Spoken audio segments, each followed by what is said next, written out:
An ankle car is a controlled articulated rotation of the ankle joint. And in order to set this up, we're going to put one foot turned to the side on the floor and rest the other lower calf or higher ankle on top of it.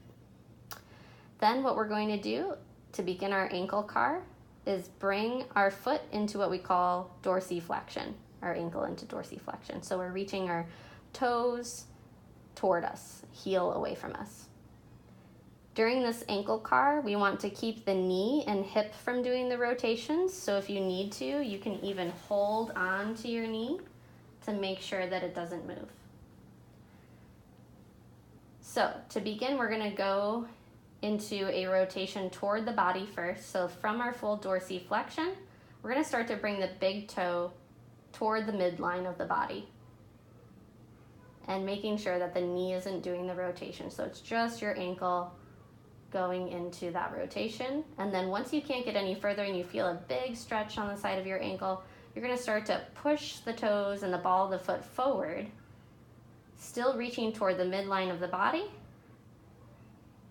and beginning plantar flexion, meaning toes pointing out and away from you, and then slowly rotating through center. You'll end up in more of a neutral plantar flexion.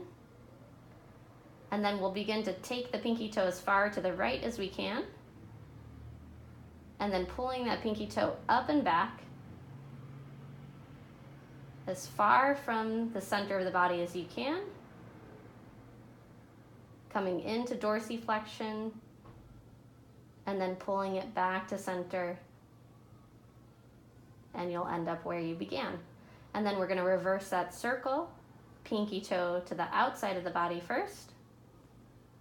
Once you can't get any further, you're going to start to push the ball of the foot forward, trying to keep the pinky toe reaching out as you push. You'll get into plantar flexion, and then slowly transition through center. So you're in a neutral plantar flexed position. Then start to slowly bring that big toe toward the midline of the body. And then once you can't get any further toward the center of your body, you're going to start pulling that big toe up and back, pushing the heel forward, and then slowly coming back to center. And you'll end up back where you started in your full dorsiflexion. I recommend doing at least 2 rotations in each direction, nice and slow like that, maintaining a steady knee and hip so that the movement is isolated in the ankle.